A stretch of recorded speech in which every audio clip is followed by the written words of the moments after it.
जय श्री कृष्णा। स्वागत है दोस्तों आप सभी का आपके चैनल जी जायसवाल यूट्यूब स्टोरी में। दोस्तों आज हम जानेंगे बैसाख मास महात्म्य कथा अध्याय 5 के बारे में। दोस्तों बैसाख माह से जुड़ी एक महात्म्य कथा भी बहुत प्रचलित है जिसे सुनने से लाभ मिलता है। तो आइए जानते हैं बैसाख माह में सुनी जाने वाली कथा।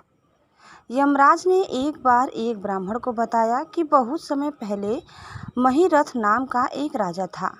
उसे पिछले जन्म के अच्छे कर्मों के कारण दैवी कृपा मिली थी, लेकिन राजा ने राज्य का सारा भार मंत्रियों पर छोड़ दिया और खुद भोग विलास में जीवन बिताने लगा। उन्हें प्रजा से कोई मतलब नहीं था और न ही उन्होंने कभी कोई धार्मिक कार्य किया। राजा का मन कामिनियों के खेल में खोया रहता था।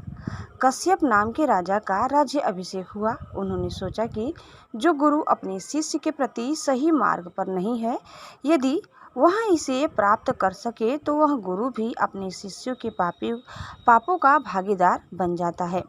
राजपुरोहित ने राजा से कहा कि मैं आपका गुरु हूँ, इसीलिए आपको मेरी बात माननी चाहिए। लेकिन राजा हमेशा अपने गुरु की बात मानते थे। वह रोने लगता था। कश्यप ने राजा से कहा, राजन, तुमने कभी कोई धर्म कर्म नहीं किया, तुम केवल वासना में लिप्त रहते हो। क्या तुम नहीं जानते कि अंत समय में तुम्हारा धर्म ही तुम्हारे काम आएगा? राजपुरोहित ने कहा कि इस संसार से जाने के बाद केवल आपके कर्म ही साथ जाएंगे, फिर आप व्यर्थ ही पत्नी, पुत्र, परिवार आदि के मोह में फंसे रहेंगे।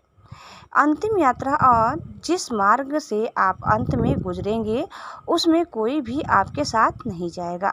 वहाँ यात्रा करे कुछ नहीं मिलेगा। जो व्यक्ति व्यसन से दूर रहता है उसे स्वर्ग की प्राप्ति होती है और जीवन में सभी समस्याएं व्यसन से उत्पन्न होती है। कश्यप ने कहा, हे राजन, बैसाख मास मनुष्य के सभी पापों को नष्ट कर देता है, इसीलिए आप पूरे विधि विधान से बैसाख मास का व्रत करें। सुबह स्नान करके भगवान मधुसूदन का ध्यान करें।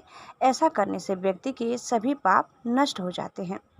तब राजा ने राजपुरोहित के अनुसार बताई गई विधि से पूजा की, लेकिन काल की नज़र राजा पर पड़ गई और राजा कमजोर होकर मर गए। तब यमराज के दूत और भगवान विष्णु के दूत उसे लेने पहुँचे।